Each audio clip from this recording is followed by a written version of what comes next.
Ramble.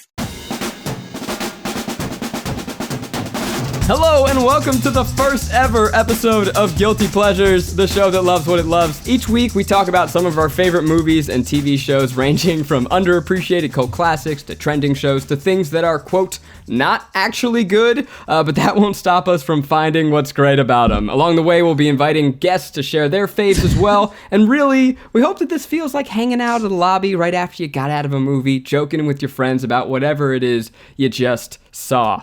Today, for our first episode, we're going to be talking about 2008's Twilight. Oh, by the way, I'm Zach Kornfeld. Hey, and let me introduce my wonderful co-hosts for this show. We've got an author, a comedian, a podcast host, mental health advocate, badass bitch, boss lady. Am I missing anything? Miss Kelsey Darragh. I didn't realize you were introduced that way, Rick.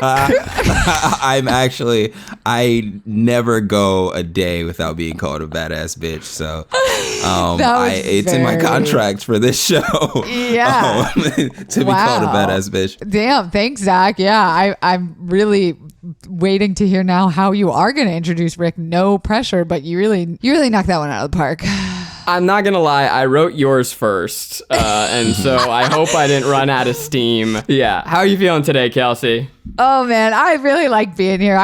We've recorded 1,000,006 episodes of this already, dear listeners, whatever your names are gonna be because of the G&Ps. I don't know, I'm trying too hard. We're starting off early, but I really enjoy hanging out with you guys. It doesn't feel like a podcast. It doesn't feel like work. It's a nice little break from my brain. It feels like friendship, and no friendship is complete without a third. Also joining us, we got stand-up comedian, professional screenwriter, you know him from Solar Opposites and Star Trek Lower Decks, star of the upcoming show Single Drunk Female. Star. Leading man. Garrick got a pilot, and we're very excited for him. He's going to become a teen heartthrob. Garrick KJ Bernard. Appa. I'm going to be the new Edward Cullen. Don't say that. Yeah. I'm going to play Batman later on in life. Who knows? Listen, you heard it here first. Well, Twilight, let's get into this. So why are we starting this show with a movie that is 13 years old? Because Twilight is quite possibly the defining guilty pleasure of the 2000s, an absolute phenomenon that was beloved by its largely young female fan base, but absolutely derided by critics.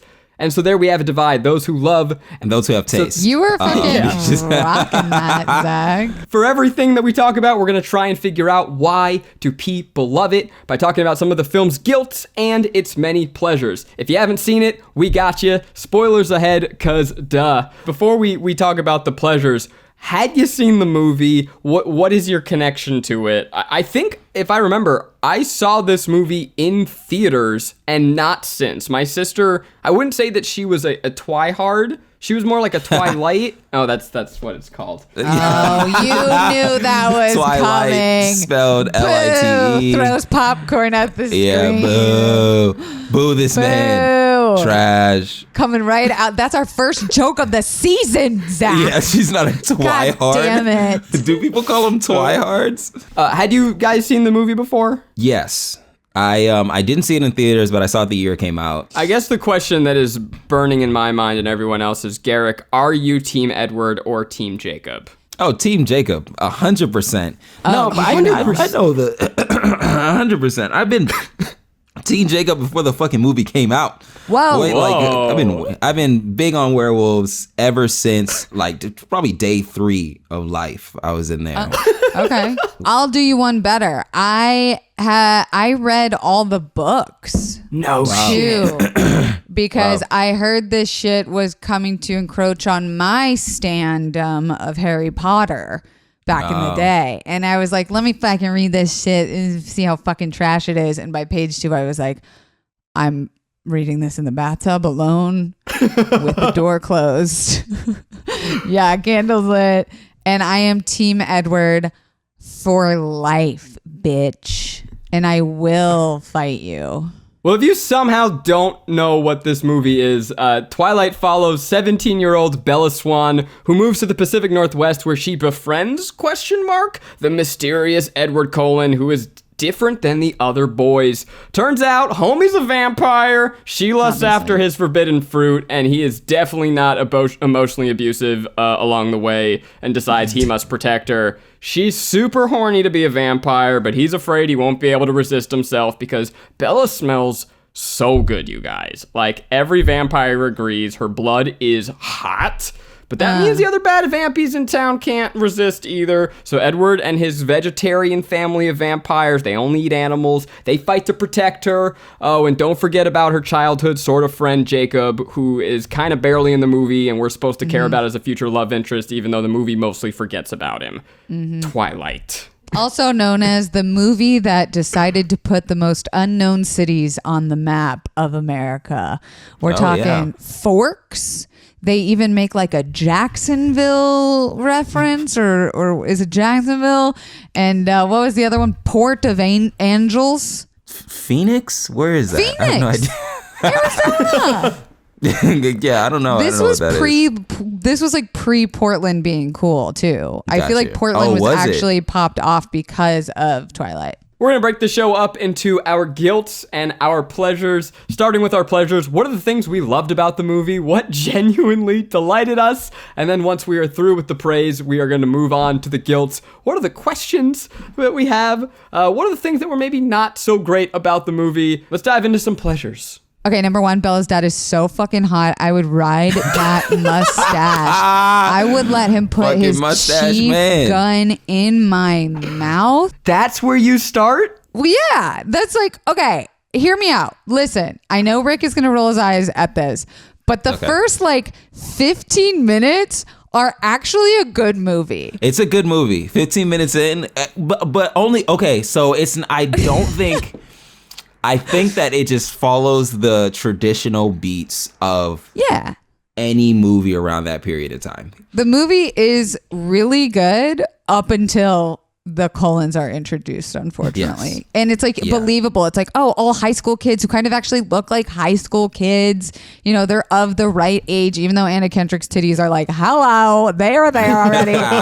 And then you have the 45-year-olds walk in, and I'm like, and I'm like, fucking out.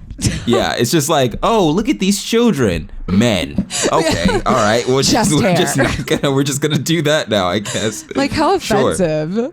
Yeah. So this is the thing in the Twilight fandom, right? That like Bella's dad is hot. I didn't know. God. He doesn't read as super hot to me, but I guess he's got daddy vibes. No, he's got the I got a hairy chest situation going on. What's my guy's name? Burt Reynolds. He's just got a daddy vibe. He's a protector. Yeah. You can tell he really loves deeply, but he doesn't show it, and he like kind of just leaves you alone, which I like.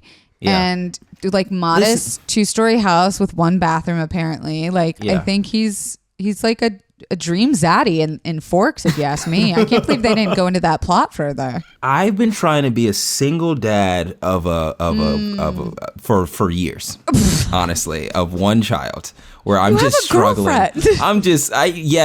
Yes, I do. Now. I love her very But it much. would have been so much easier to get her if he were just I was a hot single dad. father. Exactly. And Kelsey is proving that point. Yeah. And it's just like, I'm just literally just trying to keep the pieces together, blah, blah, blah. And you walk into the bar and you see me at the end taking a drink or whatever. And you look over and you're just like, does he have a stroller there too? Is he like moving a stroller? He should not have the stroller in the bar. You got me until I'm a regular there. The bartender lets me bring in my baby girl. What's her name? Don't. Tabitha. No. I don't fucking know. I don't know the baby's name. It's a prop. That's the first name that came to mind. The lady's like, oh my God, what a cute child. What's its name? And you're like, Tabitha. Definitely Tabitha. Do you want to come home with me? They say, oh, well, Tabitha, that's an interesting name. Yeah. Named her after my wife. Died in childbirth. Oh no. This isn't Bridgerton, Rick. That episode comes later. I can't live without her. Anyway, you want to come home with me? Yes, absolutely. Are you out of your that would work 100% of the time, and you fucking know it. Yeah. You know, but the baby this is coming from real experience. The baby has to be so young that I won't I won't make an impact on its life. Because if the child's like speaking, no. Then it's like, ooh, you haven't got your shit together yet. Right. Now it's a problem. Yeah. Now it's early where you're wounded. You know, the child's fresh. So it's not as bad. Where were we? Yeah, I got us. The only thing hotter than an unemotional single father is, of course, a vampire. You got Edward Cullen and Bella. Okay, there's a lot about how they are not good actors in this movie. In fact, I'd say most people would expect us to call that a guilt. I'm not going to stand for it. No. I think my homies are Rob Pattinson and Kristen Stewart are dropping iconic performances in this, and we just weren't ready for it. I totally agree with you. Like, imagine getting that script. No one. I'm sorry. No fucking Meryl Streep. Sandra Bullock, name one good guy actor. I don't know. Tom Cruise. They're not giving us those performances. With the material they were given, I think they fucking knocked it out of the park. I completely agree with you. Well, they both are playing as if they are deeply damaged people, and it reads, right? Like something is going on with them. Yeah, and let me tell you, the entire love plot between them, they made every 17-year-old girl, including myself at the time when it came out, fucking come for that relationship. Because all you wanted when you were 17 was the hottest, most unavailable, motherfucking mysterious guy to want to suck your fucking blood out. That's all you wanted. And they made it happen. They made it believable. And every girl was watching that like, that's love. That's what I want. And I frankly think they nailed it. They couldn't have done a better job. Harry Potter never gave us that. The whole movie, I mean, she is her lower lip is quivering like crazy. I'm convinced that they were both directed to kind of have an orgasm face that they drop in every now and then, where they just go like it's really like they are basically jizzing their pants the entire movie. But to your point, Kelsey, there is a scene where they finally kiss. Like and like he says, "Don't move," right? Okay, you remember this scene? He's like, "Don't move," and then she goes to kiss him. He's like, "No, don't move." And my legs started quivering. Not your legs, Zach. My leg, they got me. I was like, "Motherfuckers, kiss! Give me the vampire kiss, go!" Yes, it got me, and I can't believe that it got me because I'm a full-grown. Arguably a full-grown man, and I was lusting after this movie hard. Yeah. I think that retroactively watching Kristen Stewart act, going back to this movie, I'm like, oh, you're just doing the same. This is the thing. This is who you are. Yeah, that's her. It's just like where if you watch it the first time, I can't look back and be like, oh man, I remember how hot that scene was or whatever, because I'm looking at it now and I'm just like, oh, she's just doing Adventureland, just with a different person. Sick. She was trained by arguably one of the greatest actresses of our generation, fucking Jodie Foster, and that's what we got. She was in Safe Room or Panic Room or whatever. She played like Jodie Foster's daughter, and Jodie Foster is very much like a mentor in her career. Wow. How about that? I miss Jodie Foster. So I think she didn't die, Rick. What? No. I know she's not dead. I just miss her acting. I don't know. No, I just going back to the like relationship between the two of them, it hit me like halfway through the movie that I realized why that they are perfect for each other. And this wasn't very popular at the time, but now that we're like in mental health conversations and I can completely like just be transparent about it, breaking stigmas. They both had crippling motherfucking social anxiety. Like both of them were anytime someone talks to Bella, she's like, I don't know. Yeah. She's only very comfortable with like two people the entire movie. Same with Edward. Yeah. They don't like to be looked at. They don't like to be attention. It's like, well, yeah, you met your match. To your point, I wonder now in hindsight if that is part of why this was so successful, because she is like, look, she is different than the classic female hero in a movie. But she's playing something that I don't think I've seen in any other major franchise. She was not supposed to be the blonde bombshell leading lady mean girl like turned hot. She stays very like girl next door sweet the entire time, which makes me remember that something I loved about Kristen Stewart's character, that I can't even believe I'm saying that, was that she wasn't very strong physically. You know, they did that on purpose. It was supposed to be that she was kind of this clumsy tripping bitch, like whatever that comes in towards the end when they need a reason to blame all of her injuries on something that's not a vampire fight.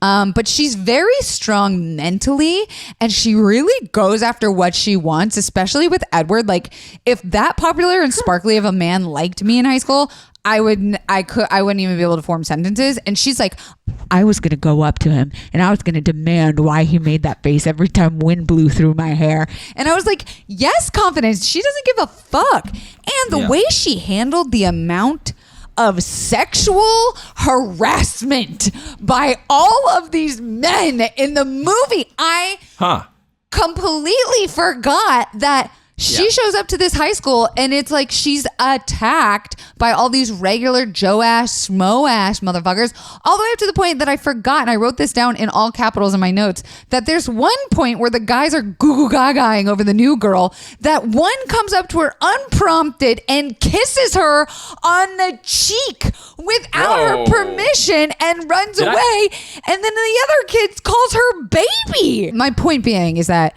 Bella put up with a lot from a bunch of boys, and I didn't realize that when I was 17. It took me to be 30 to be like, she was mentally strong. Garrick, I'm curious, what were some of your fave moments of the movie? I liked the baseball scene. Yes. Can we talk about it? I didn't remember that was in this one. I had seen that scene a million times, but fuck, that scene is awesome. Okay, so it's superhero stuff always gets me. It doesn't matter how, like, you know, how corny it might seem, or how, like, you can see, like, the threads on people or whatever, and they're just, like, floating through the sky. It looks like they've been yanked rather than flying, or so on and so forth. But if somebody does something supernatural, I'm into it. I watched too many episodes of Charmed, Smallville, all of those old CW shows. If just in case people don't know that scene, can you explain the baseball scene? Every thunderstorm, because the vampires are so powerful and they don't want to make too much noise. I hate this. They play baseball because they love playing baseball. They love being active. You know, who doesn't love a good game of baseball? Yeah. So because they're so strong, every time they hit the ball, it sounds like thunder. And so they use the thunder in the thunderstorms to hide and mask their powerful swings and play a game. Sure, as you explain it, it sounds horrendous, but it works for me, man. It works for me. I was so all in on that scene. I mean, they are running and jumping. And I mean, one guy hits it probably 3 miles away, and Edward runs and jumps up and catches the ball. It's weird, Kelsey. I'm seeing you like shaking your head and wincing at us. My biggest critique of the movie is I wanted more of that. I think the fun of them being superhero vampires is awesome. But you guys, let me ask you. When in the history of our books have vampires had supernatural powers beyond they've always living had forever? Powers. What? They live forever. That's it. I am thrilled you brought that up because this movie, this franchise plays so fast and loose with just fucking up vampire mythology. Okay, what are the things we know about vampires? 1, they can't be in the sunlight because their skin will burn. No, in this movie, they are beautiful sparkle creatures covered in glitter. Super weird. But we're going to leave what that else? one a pass. We know that they get stabbed in the heart. That's the only way you can kill them. Not in this movie. Nope, not you in can this just movie. yank their fucking head off their cervical fucking spine. We know that they sleep in a coffin. Not in this fucking movie. They sleep in a fucking They don't sleep. Bill Gates mansion. Oh yeah, they don't sleep. Yeah, they don't sleep. That, by the way, the moment where he rips his head off is at the end of like Kelsey's underplaying that. It is the most shockingly gruesome moment. He literally just takes his head. How'd they get away with a PG-13? No idea, because it's shown in like just out of focus behind Bella having an orgasm / getting poisoned by vampire teeth. I don't know which one it is, but she's writhing on the ground. Here's another one. Vampires famously don't have reflections. The climax of this movie takes place in a hall of mirrors. That's where they chose to set the climax. It feels like they were trying to make that point. That it's like, this isn't your average vampire story. It is just no, not at all. And also, like, he was like watching her sleep. Vampires have to be invited inside of the house. That is a very True Blood. Lesser known one, but they gotta be invited in. That's the only way that they can. But what about it says they're strong and can run at a pace that is comical that makes them look like they're floating? It is clear to me that this franchise is written by someone who actually hates vampire stories, has no interest in them whatsoever. Who was just like, no, all I need from this is the sexual tension. So there you go. You know what else was a pleasure of mine that I didn't realize? And when I did, I jumped up and paused and rewound and put it back in normal speed because yes, I did watch this at 2x speed and I highly recommend it because watching him spider monkey that girl up a mountain in 2x speed when it's already ridiculous in 1x speed made me pediddle in my pansies. But this movie has got some TikTok jams in it. Yes. You guys know what I'm talking about. This Edward's theme, him playing piano is now a TikTok song, and me being the dumb bitch that I am, I did like the Leo DiCaprio pointing at the TV meme where I'm like, oh, that's the TikTok song, and then I remembered, oh no, it's the Twilight song that's on TikTok. There's two of them in there though. There's another one too. Listen, they're so fast, and I love watching people run fast. That is my just shit. Like that is a guilty pleasure of mine. Where I think one of the greatest scenes in like action movie or action hero film is in The Incredibles when Dash learns that he can run on water. Oh, and like I don't remember if you guys remember, but he's running and then he's running from the people and then he's like, oh no, I'm running, the water's coming or whatever, and then he looks down and sees that he's floating and he's like, oh fuck, and he just takes off. I'm like, I will watch that most times. I will watch that movie just for that scene. And so seeing people run quickly, as simple as it sounds, I'm into it.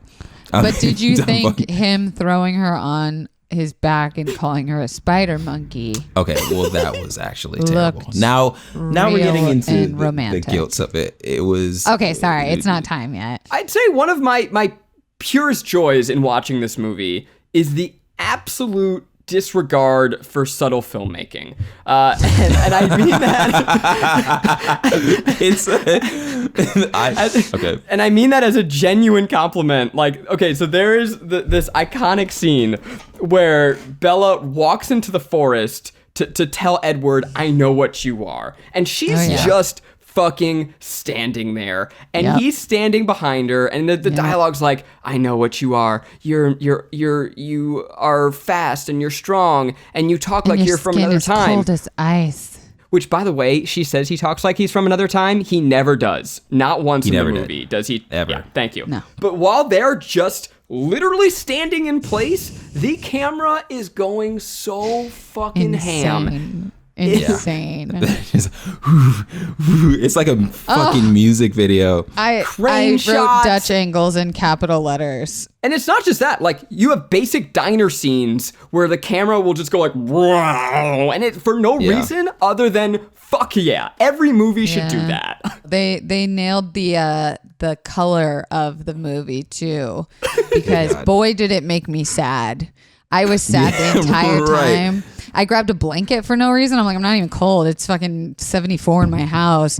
But I was cold and sad the entire time. I mean, that movie is blue. He looks sick. The first time you see Edward, it's supposed to be this like slow motion. He's walking in and I'm like, oh, the boy looks ill. Someone get him a soda. He needs some sugar.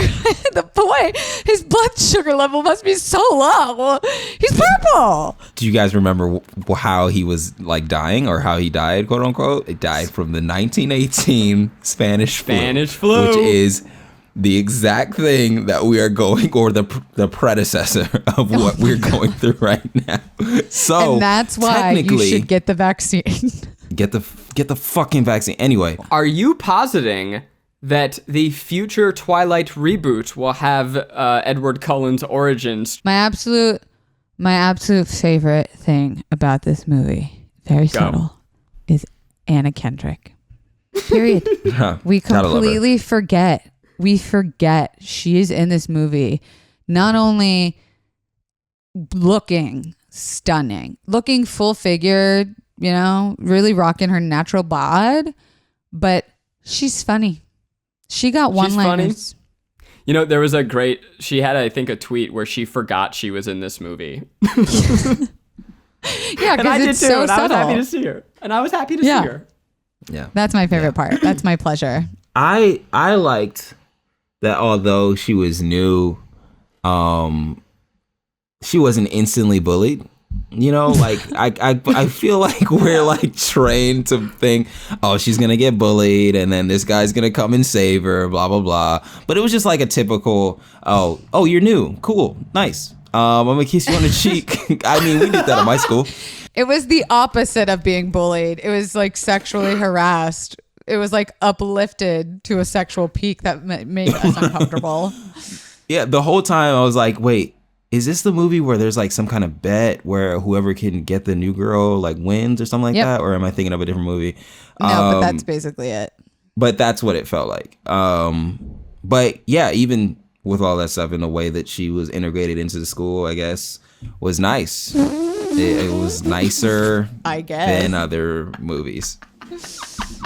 All right, that's positive coming from Rick. You guys will start to hear this season that is actually a fucking 5-star review from Rick. It was a nice school of nice people, and you know, sometimes it's just nice to be nice. Yeah.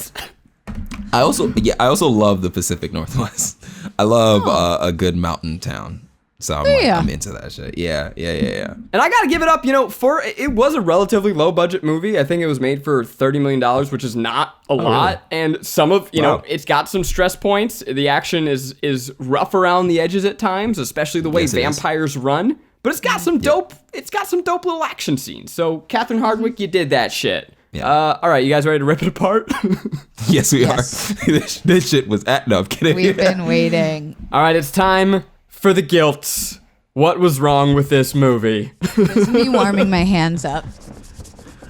I don't want to say this was wrong. This is all subjective. We're all folks watching stuff. Just having fun. And we're not, you know, we're just trying. But to that point, can I just say my first guilt is right out the beginning with the title card of the word Twilight. Did you guys notice the G in the word Twilight? Looks absolutely fucking batshit crazy. It looks like a G that's out of like a crazy fun house at like a clown on meth. I was like, oh my God, so here for it. They gave me a really cute little cold intro. I was like, oh my God, I'm kind of feeling this movie. And then it gave me that and I was like, what Comic Sans motherfucking editor had the audacity to make the font look that way? Nothing vampire-y about it.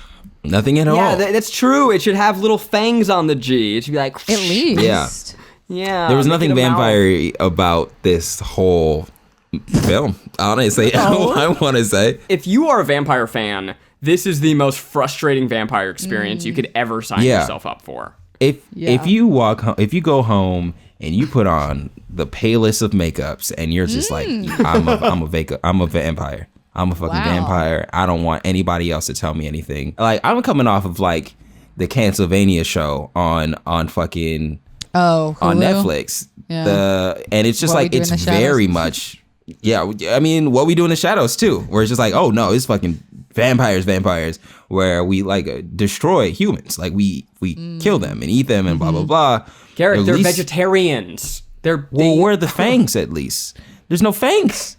And why is your skin glittery? That's stupid. You should die. Especially if this is based off of like an ancient civilization, an ancient culture, right? They tried, yeah. They tried to do that link. Side note, Yeah. I've always wanted to find one of those websites that people seem to find every movie of like every supernatural movie. There's just like blah, blah, blah. And he's like, go to your local library. You'll find more dusty books where it's just like spellbound and you have to unlock it with like a curse or some shit. Like in Paranormal Activity, it's in there too. Talking about like finding demons. I'm just like, it seems like a 4chan website. Like it's made by a fan. Like it's right. It's not a real website. It's like a fan based Reddit thread or something. Yeah, the domain name is .co.uk or some shit. Have you guys ever met someone who identifies as a vampire? I fucking wish. I have, and it's not fun. You have? Yeah, like at a bar. People used to make fun of me because I'm so pale that they like called me a vampire in high school. It didn't fuck me up. I'm fine. You want to talk about it? No, I'm fine. It's just like when they're dying at an early age because of skin cancer because they went to the tanning booth when we were like 15 years old after soccer practice and they would like sit and bake in a tanning booth and like I'm going to live to be 120 because I have Nicole Kidman skin is like on them, not me. You know what I'm saying? I'm not holding on to any. Fucking Florida. God damn. Tanning beds at 15? Oh yeah, sooner than 15. Can I say a guilt? Yeah, and to drop it. This was a very, very big one. And I believe that this movie would actually be good if we changed this one thing. And it is the amount of electric guitar music that plays unnecessarily in every fucking dramatic moment. All of a sudden this like rock and I'm like, ow, it like hurts my ears. I'm like, who the fuck made this soundtrack? It's awful and it doesn't match the movie. I don't know. I kind of fucking dug the soundtrack. I get Both like of you the are way trash. that they have Supermassive Black Hole playing during the baseball scene, and I don't really remember anything else. But I was kind of vibing. I was bouncing. So I don't know. I was like as soon as I heard Paramore in there, I was like, oh yeah, this is my shit. I'm in there. Oh no. Yeah. No, like imagine if it was actually like spoopy music when the vampire-y stuff was happening. Like instead of fucking hard rock, they played like, ghost noises. That would make this a lot better. But the only thing I think that was worse than the music was the fact that hot ass, rich ass living in a Steve Jobs glass mansion kid drives a fucking Volvo. I don't care how hot you are. I don't care if you saved my fucking life. I am not fucking you in a Volvo. That made him go from huge dick energy to Volvo dick energy. I was just like, that's what you're rolling up in? If it's not an Audi, get out of my driveway. The man loves Swedish craftsmanship. Like, no. You can't be mad at him. Volvos out very of here. Very reliable car, Very Kelsey. reliable You get a vehicle. good warranty on it. No, call me that's a Jimenez. responsible man. That's a vampire who cares about. Look, he's had the. He's been car. living for 100 fucking years. You're telling me that bitch couldn't steal a fucking Tesla or an Audi or a Land Rover or anything? Budgeting for your life as a vampire is harder because you can't plan for retirement. You're never going to retire. You are never going to die. So you have to be a little more frugal. That leads into one of my guilts that I wish it talked, and this might have happened in the book. I'm not sure. I'm sure the book was a lot more eloquent and all that stuff. But I wish it talked more about the I don't know. You got so many pages. But I wish that it talked more about how he was an old man being 17, like in a high school. Like it's so creepy when you put it that way. I know. Yeah. It is very creepy, but he's also, like of course he's used to this time and all that stuff. So he's like using the normal slang or whatever, but he's fucking 100, and still attracted to a 17-year-old. Classic man. Very weird.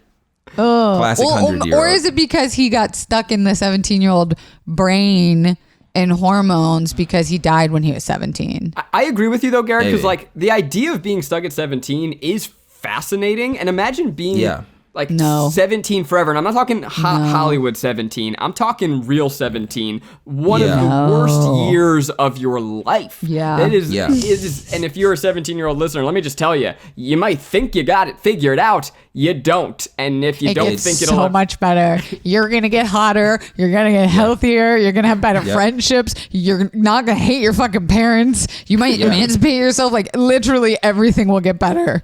Yeah. Everything. Hey, man. And that guy that you see that's 17 that looks older and he's getting all the girls or whatever, he's going to look 85 at 30. So don't even trip about it. Don't look at him. He's got a full beard at 17. That doesn't mean that you are prepubescent or anything like that. He's just old as shit. And that's weird. That's weird. He's the weird one. You're not the weird one. He's weird. You hear me, Edward? He's weird. You're not. He's Kelsey, weird. I cannot believe you haven't brought this up yet. Look, I mean, I said that I think that they're good actors. They're not.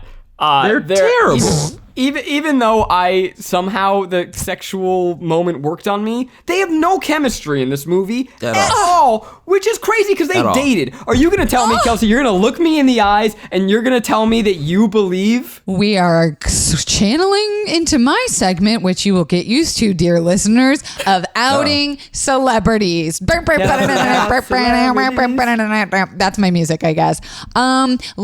Least we not forget that Kristen Stewart and Robert Pattinson, yes, they did date. Yes, they fell in love during this time, during this movie. But how could you not when you're literally like contractually obliged to stare into each other's eyes for that many fucking takes? Anyone would fall in love with each other.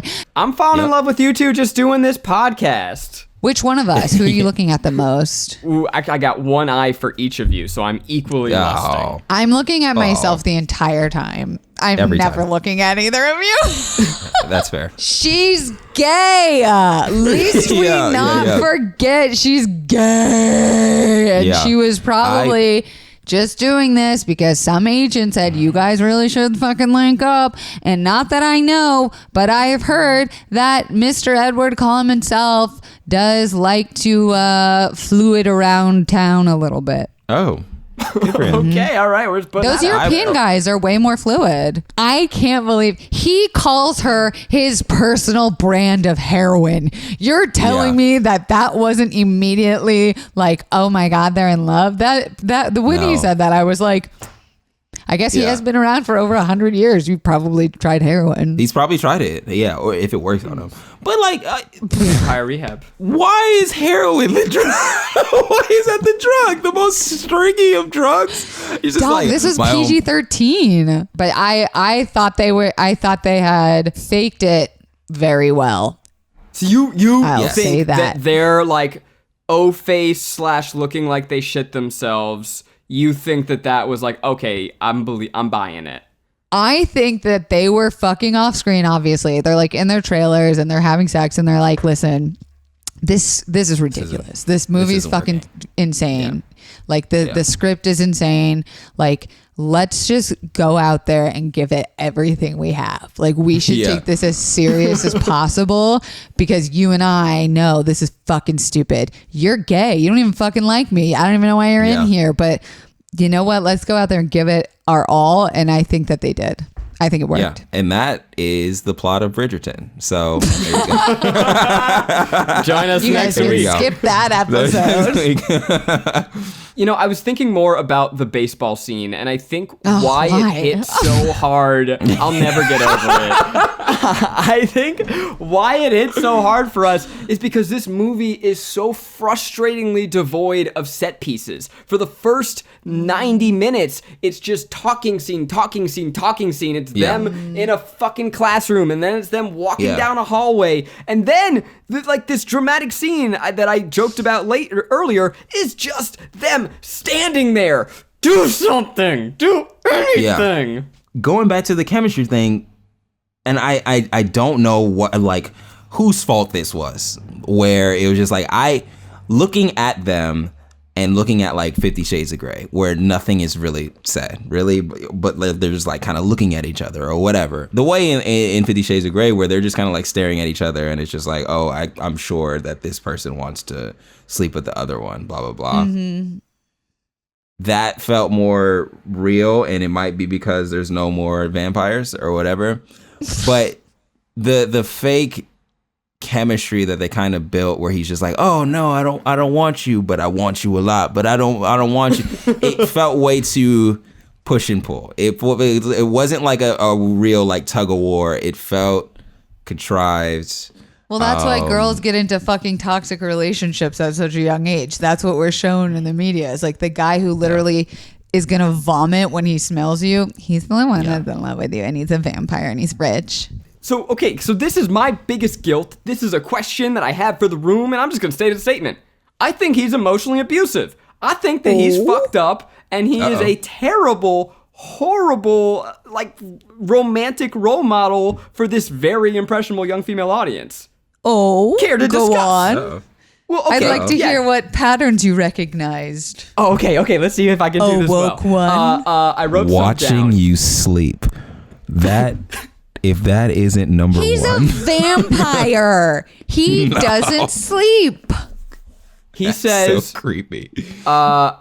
You should stay away from me.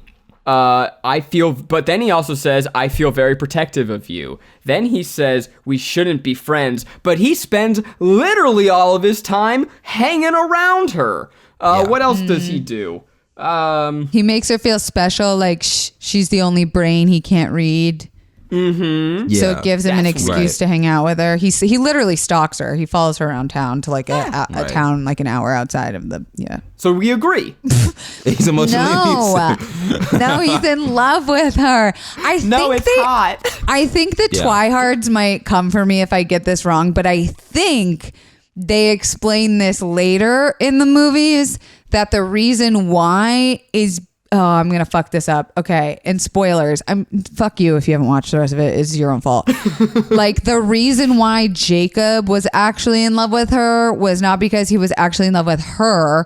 It was her baby that was like in her eggs stacks. I know about this. Well, I have no problem with Jacob. Oh, you have no problem with that? Jacob was in love with her egg sacs? Like, she gets pregnant with Edward eventually and has a baby named Renesmee, which I don't want to talk about. And we'll get the to baby, that movie eventually. No, we will not. And I will fucking make sure of it. Jacob imprints on her baby. See, he's yawning. Jacob imprints on her baby, Renesmee. And imprints means you're bonded for fucking life. That you literally cannot physically or emotionally stay away. That is your person. I've imprinted on you. And he imprints on her baby, her literal baby. We did a Try Guys video about this. Jacob thinks he's in love with Bella, but he's actually in love with her future unborn child. Yes, and I think they try to do that with Edward too. I think in the book where it's like he's emotionally abusive because he can't fight fate. He's like trying to fight what he already knows is coming, and he's actually like doing her a favor, which is also why he delays the inevitable of her becoming a vampire, because it's fucking gonna happen anyways. It's like, we didn't even need this first movie. It's like, just let her become a fucking vampire from James or whatever the fuck that blonde motherfucking Burning Man hippie ass zombie looking motherfucker is. It's because he's so destined to be with her that this does sound a little bit like Lacey Peterson now that I'm saying it. I'm glad you fucking because I was waiting. I think that's why, though. I think that's why they did that. Oh my God. Because you want to be wanted that bad when you're 17. You want to be stalked. You want to be made like you can't live without this person. Honestly, when I was watching it, I was like, which one is the fanfic? Is it Twilight that's a fanfic, or 50 Shades of Grey that's a fanfic? Because it's fanfic. It's all just fanfic. Like, this is, it feels like this was from some, horse girl's diary. I have no other way. I have no other way. Will never be sponsored by horse girls. Some girl with a fucking braid down her back, just being like, and then he said no, but he wanted to say yeah, and it's just like, shut the fuck up. Like, hey, this is Did you ever play those Flash animation games as a kid where like it's kind of like Dream Daddy? You're new in town, and then you have like all these kids at the school. Are you gonna talk to the first kid that comes up to you? Or the weird The creepy Sims. vampire looking well, yeah. It was like a dream simulator. It felt like playing one of those, and I get it. Yeah. I played them. I'm into it. It's hot. I think I have one more guilt, and it is frankly one of my biggest, especially in hindsight, is I don't understand how this movie could possibly posit a Team Edward versus Team Jacob phenomenon, because this movie does my boy Jacob so Dirty. He looks so ugly. arty. Oh my god. He's wearing the terrible. stupidest wiggy wig the whole movie. They take care of that real quick, trust me. But to be fair, you want to talk about unrequited love and fucking forcing yourself upon someone? Go look at that fucking sequel with Jacob. Like, she cannot say, I don't like you like that. I am your friend hard enough. I'm telling you, she's got a strong mind. That bitch has got a strong mind. She's internally very solid with herself. Jodie Foster did her well. You know, like, it's very much like a strong female lead. And you can feel it through the film. She's very much, she did her right. She's a strong female lead, but she forgot the acting part. She forgot to teach her how to act. Look, the casting director nailed it. They were just wrong about the movie. Like Kristen Stewart and Robert Pattinson. Yes, absolutely. They're dope. Like, he's fucking Batman now. He's awesome. Right. We're all on, like, good time. They found stars, but oh yeah, not for this wrong film. movie. This movie. No. Because like, even in Adventureland, I was like, yo, I will die for Kristen Stewart. Like that. That's what. Really? Yeah. I was fucking with her heavy in Adventureland. Oh shit. Just because I think that she needs to play the dominant role in relationships. I don't think that she really does too well with being like, I'm so, I'm so taken aback from who you are, blah, blah, blah. But she just needs to, she just needs to be the powerful bisexual woman that she is. It's like, and fucking take charge of the relationship. Like, fuck all that. Fuck all that. Like, her in Adventureland, she was like, you're a dork. You're a dork, and I can fuck you anytime I want, but I'm not going to. I'm gonna just go chill and fuck with this That's older her guy. power. Very funny. I mean, she in most of this movie is this like hunched over, quivering, fragile nerd. And then there's like 3 shots in the movie where her hair falls down her face and she is suddenly so hot for one shot, and then it snaps back to her being like, oh no, I'm It's just scared. Like, it would have been so against the character written in the book though, because literally I think like either the first or the last words of the book are, and so the lamb fell in love with the lion. Like, she's supposed to be a lamb and he's a lion, but I think what we realize is it's quite the other way around, isn't it? Yeah. So is that how you would fix this movie, Rick? How would you fix this? Put Anna Kendrick in it? Can we dun, dun, dun. Now it's time for a weekly segment we like to call How Garrick Would Fix This Movie. It is one thing that Garrick would do if he were to have made this movie that would make it all the way better. Put Anna Kendrick as Anna Kendrick, because as soon as she came on, I was like, ooh, he was fucking it. Like, I remember like, I'm into that, put some glasses on her. I'm into it. Yeah, her titties were huge in that movie. She got Hollywood skinny after this movie, but before, her knockers were out. And I am allowed to say that because I am the lady and the bisexual. She had some round, soft yonkos, and this one just wanted that. Yitties. I would say that my online brand is to not notice her breasts. However, there is one shot where the camera pans out and is just hovering on her boobs for about 10 seconds before it reveals her face, and it is hard to not notice. I think like the camera guy was like, what? Why wasn't she? Look at like put her as a lead. What the He's fuck writing is going on fanfic here? about that when he goes home. Right. Damn. Because I'm imagining Anna Kendrick as Bella. She's like, wait, what? You're a vampire?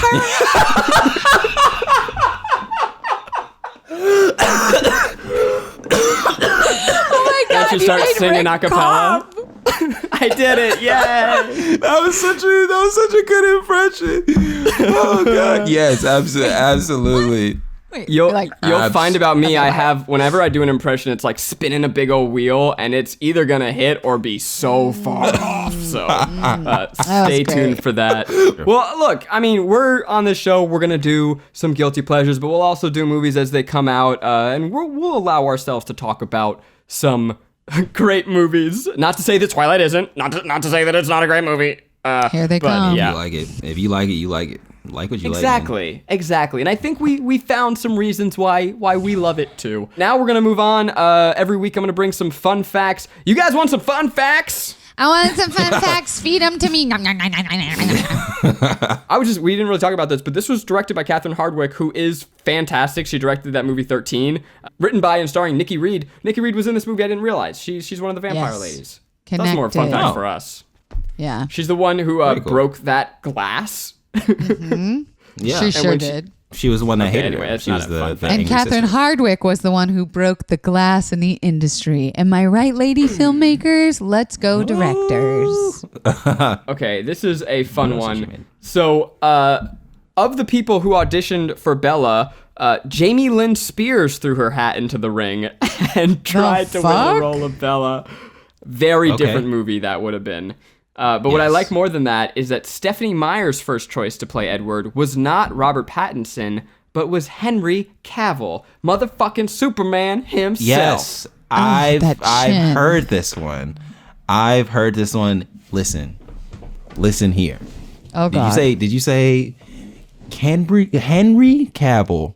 Henry Cavill, as I like to call him, is the only good-looking man on the planet. Like I remember watching Superman, and I was like, "Look at this dude! Like, look at him. He's an Look at attractive him. person." Garrick's background is just the gif of him reloading his fists in Mission Impossible. Right, the fucking. So, I was like, "Yes." I'm gonna fucking back beat you it. up. That is the hottest moment in any movie ever. What he literally in Mission Impossible, he reloads his fists like a gun. Oh, yeah. And it literally goes to the beat. And you're Yeah. just like, Yeah. And exactly.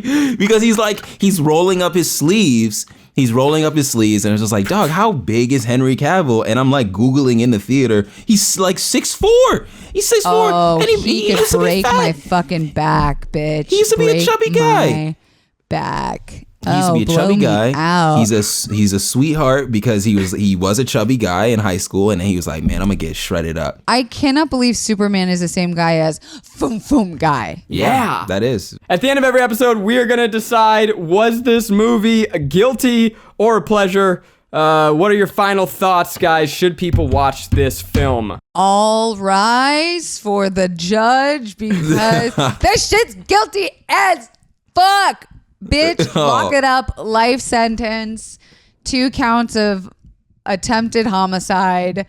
Oh my God. Ego and my time. Absolutely throw it all away. Yeah. Just watch True Blood. Just watch True Blood. You're fine. Like, there are other things that you can check out that are actual vampires running around, not being fucking human crystals.